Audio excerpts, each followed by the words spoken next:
प्यारे नबी हज़रत मोहम्मद मुस्तफ़ा सल्लल्लाहु अलैहि वसल्लम पूरी दुनिया इंसानियत के नबी बनाकर भेजे गए थे।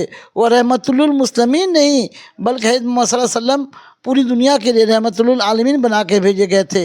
मगर हालिया चंद सालों में चंद लोगों ने उनके ख़िलाफ़ नाजेबा लफ्ज़ इस्तेमाल किया, उनकी शान में गुस्ताखी की गई और कभी निपुर शर्मा, कभी सलमान रश्दी, कभी तस्लीमा नसीन जैसे कई लोग ऐसे हैं जो उनकी शान में गुस्ताखी करते रहे हैं। हालिया चंद दिन पहले कलकत्ता के शर्मिस्ता पटौदी ने भी प्यारे नबी हज़रत मुस्तफ़ा सल्लल्लाहु अलैहि वसल्लम की शान में गुस्ताखी की। इस गुस्ताखी के खिलाफ़ और शर्मिस्ता पटौदी को गिरफ्तार करने के लेकर आज कलकत्ता के जकरिया स्ट्रीट में एक एहतजाजी जलसा का इनेकाद किया गया। कारी अहमद फाउंडेशन की जानिब से मुनक़दा इस एहतजाजी जलसा में शर्मिस्ता पटौदी को गिरफ़्तार करने की मांग की गई।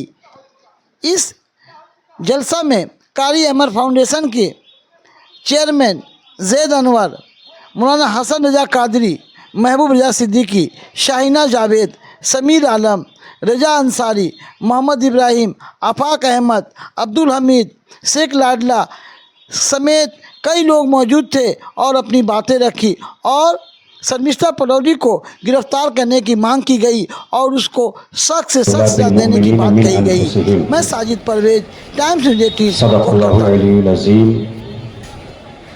व सदक़ रसूलुहुन नबियुल अमीनुल करीम व नहनु अला ज़ालिका लमिनश शाहिदीन व शाकिरीन वल्हम्दुलिल्लाहि रब्बिल आलमीन। मैं उसको उस वक्त से जानता हूं जब फैयाज खान के ये पीए थी और 10 में ये इलेक्शन लड़ी थी, जिसका नाम किसी जमाने में नाजिया इलाही खान हुआ करता था, मगर उसका नाम अब नाजिया गुप्ता हो चुका है। क्या हो चुका है? नाजिया गुप्ता। उसने सचिन गुप्ता से शादी की है, वो इस्लाम धर्म से खारिज हो चुकी है, मुर्तिद हो चुकी है। इस्लाम से उसका कोई की अजमत पर हर्ज कैसे आने देगी?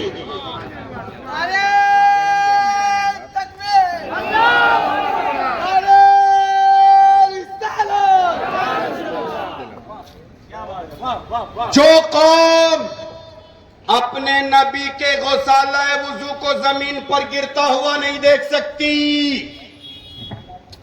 वो सिर्फ 2% वाले लोग हैं। मैं इसलिए ये 2% वाले कह रही हूं कि सारे हिंदू ऐसा नहीं कहते, सारे क्रिश्चियन ऐसा नहीं कहते। सिर्फ ये 2% वाले लोग हैं जो इस देश के वातावरण को खराब करना चाहते हैं। तो इस 2% वाले लोगों से क्या हम 22% वाले मुसलमान लड़ नहीं सकते? हम इसके खिलाफ आवाज नहीं उठा सकते?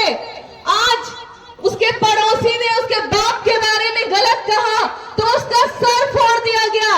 मैं पूछना चाहती हूँ आप मुसलमानों से, आप सब से मैं पूछना चाहती हूँ, हज कौसर में जिसके हाथ से हम लोगों को पानी नसीब होगा, आज उनके शान में गुस्ताखी हुई है।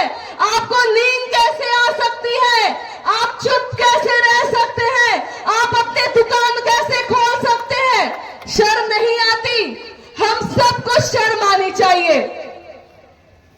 जब हश्र के मैदान पे सारे लोग नफ्सी नफ्सी करेंगे, हर पैगंबर, हर नबी, हर वली अल्लाह अपने लिए अल्लाह से गुहार लगाएंगे, उस वक्त एक ही आवाज उठेगी, कहीं से आवाज आएगी, उम्मती उम्मती उम्मती उम्मती।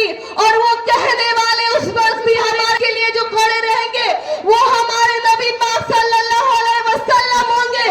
और आज उनके शान में जो गुस्ताखी हुई है वो सुनकर भी हम चुप नहीं रह सकते। बार बार बार बार हम मुसलमानों को जलील किया जाता है, कभी हमें देशद्रोही कहा जाता है, कभी हमें पाकिस्तानी कहा जाता है। हम बर्दाश्त करते हैं, हम झेलते हैं, उनकी हर तहमत को बर्दाश्त करते हैं, क्योंकि हम इस देश के संविधान को मानते हैं, हम इस देश को रेस्पेक्ट करते हैं। लेकिन बात आज हमारी या आपकी नहीं है, आज बात है उसकी है, उस शख्सियत की है जिसका तारीफ अल्लाह भी करते हैं। तो आज उनके बात पे जब उनके शान में कोई गुस्ताखी कर रहा है तो हम और आप चुप नहीं रह सकते। याद रखिएगा, उस दिन हम लोग और हम उसके लायक भी नहीं रहेंगे। हर कौम को जब भी वो अल्लाह का नाफरमानी किया, अल्लाह ने उसको सजा दिया। जब जो कौम ने अल्लाह का नाफरमानी किया, अल्लाह ने किसी कौम को बंदर बना दिया, किसी को तूफान में डुबा दिया। आज हम मुसलमान इतने गुनाह के बाद भी हम लोग यहाँ पर सही से रहते हैं, ये भी हमारे नबी पाक सल्लल्लाहु अलैहि वसल्लम की दुआ का नतीजा है। और उसके बावजूद भी हम उस शख्सियत के बारे में बुराई कैसे सुन सकते हैं। इससे पहले भी आप जानते हैं, नुपुर शर्मा ने भी, बीजेपी की एक एजेंट ने भी इस तरह की बात हुजूर के शान पे गुस्ताखी की थी। तब भी हम लोग, कुछ चंद लोगों ने ही आवाज उठाई थी, लेकिन उसके बाद हम चुप हो गए। क्या आप जानते हैं, नुपुर शर्मा को जेल में नहीं डाला गया, सिर्फ उसको पार्टी से कुछ दिन के लिए अलग कर दिया गया था। लेकिन मैं पूछना चाहती हूँ, ये यूपी या बिहार नहीं है, ये तो दीदी का बंगाल है। दीदी मुसलमानों का रहनुमा होने का दावा करती है, तो इस दीदी की बंगाल में क्यों उस लड़के को अभी जेल में नहीं डाला गया? हमारा तो बस चले, अगर इस बात का हम अपने देश का संविधान का रिस्पेक्ट ना करें तो हम उसे जान से मारने से भी पीछे नहीं हटेंगे, चाहे उसके लिए मुझे फांसी में क्यों ना चढ़ना पड़े। लेकिन आज भी मैं यहाँ की प्रशासन से, ममता दीदी से यह सवाल करना चाहती हूँ कि उस लड़की को अभी तक से अरेस्ट क्यों नहीं किया गया, उसे जेल में क्यों नहीं भरा गया। कोई भी उठकर आता है, हम मुसलमानों के खिलाफ कुछ भी बोलकर चला जाता है। जो लड़की सूफिया कुरैशी इस देश के लिए पाकिस्तान के खिलाफ लड़ाई की, आज उसे आतंकवादी करने से डरते हैं। मुल्क का हाल ऐसा है, क्या आप यहां से दूसरे कदम दूसरे स्टेट पे जाने से डरते हैं? और बात होती है हम विश्व गुरु है। विश्व गुरु के माने क्या होता है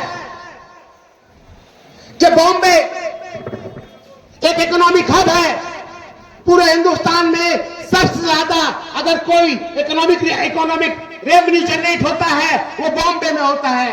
मगर उसी के दाहिने हाथ में इतना बड़ा स्लम है, कितने ही लाखों लाख लोग रहते हैं और आप बोलते हैं हम विश्व गुरु हैं। चलिए आइए दिल्ली आइए, जो हमारा कैपिटल है, और आप बात करते हैं कि दिल्ली का पोल्यूशन रेट इतना ज्यादा है कि वहां पर एक सांस लेने के लिए भी आपको सोचना होगा, और आप बोलते हैं हम विश्व गुरु हैं। तो और आगे बढ़िए, वहां का पानी का हाल ऐसा है कि पेट्रोल बेहतर है, पानी गंदा, इतना गंदा है। आप बोलते हैं हम विश्व गुरु हैं। विश्व गुरु क्या होता है कि हम सब बराबर हो, हमारे घर में रोजी हो, हम एक दूसरे के पड़ोसी हैं, एक जमाने से चले आ रहे हैं, आने वाले कल भी रहेंगे। ये सच है। इसको बांट देने से विश्व गुरु हम हो जाएंगे। अगर चार आदमी खड़े होकर एक मीडिया का एक स्लॉट खड़े होकर बोलेगा हम विश्व गुरु हैं, विश्व गुरु हैं, तो पूरा पोल तो ट्रम्प ने खोल दिया आपके साथ। दोनों के दोनों ये हम विश्व गुरु हैं। विश्व गुरु बनने के लिए मोदी साहब को जाके ट्रम्प के आंख में आंख डाल के कहना चाहिए था कि ये मेरा मुल्क है, ये मेरा कश्मीर है।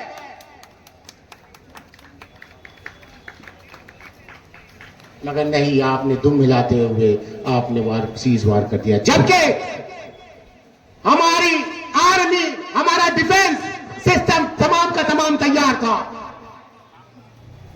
मगर आपने जब देखा कि पिंडारा बॉक्स खुल गया तो आपने एक शुगल छोड़ा, एक मिनिस्टर को खड़े होके आपने मुसलमानों को गाली देना शुरू करवाया। और उसी का शर्मिस्ता है।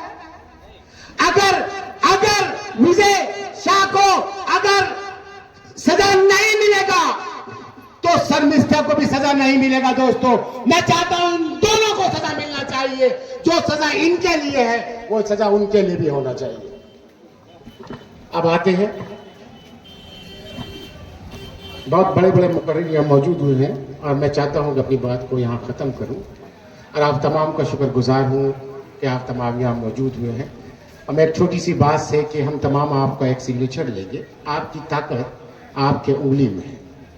देखिए ना, संविधान कितना खूबसूरत है कि आप जितनी बड़ी भी बाहुबली हो, मगर ताकत एक शहादत की उंगली में दी है उसने, कि आप वोट दीजिए, बंदे को नॉमिनेट करके भेजिए। उसी तरह एक कॉन्स्टिट्यूशन वे से हम यहाँ के लोगों ने मार के भगाया था सराज बिल्डिंग है, मछुआ में रहती थी, खोलाबाड़ी में रहती थी, उसका क्या कैरेक्टर है ना, हम लोग बहुत अच्छी तरह जानते। जब फैयाज खान की पीए थी उस ज़माने से भी जानते हैं हम लोग, और जब वो 10 में इलेक्शन लड़ी उस ज़माने में भी जानते हैं कहाँ क्या रही। जी ये आखिरी सवाल है हमारा जी कि कहते हैं कि अभी के दौर में जो सोशल मीडिया का जो किरदार है ये घर तक पहुँच रही है। देखिए, एक चीज़ मैं फिर कहना चाहता हूँ, देखिए एक ज़माना था प्रिंट मीडिया का था, प्रिंट अपने बखूबी अंदाज निभाया। एक ज़माना इलेक्ट्रॉनिक्स मीडिया, टीवी मीडिया का, वो बस खुद। आज का जो दौर है वो सोशल मीडिया का है, यूट्यूबर का, फेसबुक का, इंस्टाग्राम पर है। ये दौर यही है, ये कल तक भी रहेगा। समझिए आप मेन स्ट्रीम में है, गोदी मीडिया को भूल जाइए, उस सबको भूल जाइए, उस पर बातों में नहीं आना। आप लोग सामने में रह करके सब चीज़ देख रही है। आरएसएस के सारे एजेंडे पे ममता बनर्जी उनकी सरकार चल रही है। पुलिस मंत्री ममता बनर्जी खुद है। उसके बावजूद अगर मैं आपको ये कह रहा हूँ, ये बात अगर किसी भी धर्म के बारे में या फिर किसी मिनिस्टर के बारे में, सरकार के बारे में अगर कोई नाम में अगर मुसलमान लग जाता, अगर किसी मुसलमान ने सिर्फ सरकार के बारे में कहा होता, भगवान के बारे में नहीं, अब तक वो जेल के सलाखों में होता और ना जाने कितनी धारा लग जाती। बिल्कुल। तो इस चीज़ को आपको हमको समझना पड़ेगा। सिर्फ बेवकूफ़ बनाने से इस कौम को नहीं चलेगा। और एक बात हमेशा याद रखें, हम हर कुछ बर्दाश्त कर सकते हैं, आप हमें जो करना है कीजिए, हम लोगों पे जुल्म कर लीजिए, हमें बेवकूफ़ बना लीजिए, मगर प्रॉफिट मोहम्मद सल्लल्लाहु अलैहि वसल्लम के शान में कोई भी गुस्ताखी करेगा, वो चाहे पीएम हो, सीएम हो या दुनिया का कोई भी बड़ा डॉन हो, उसे बर्दाश्त नहीं किया जाएगा।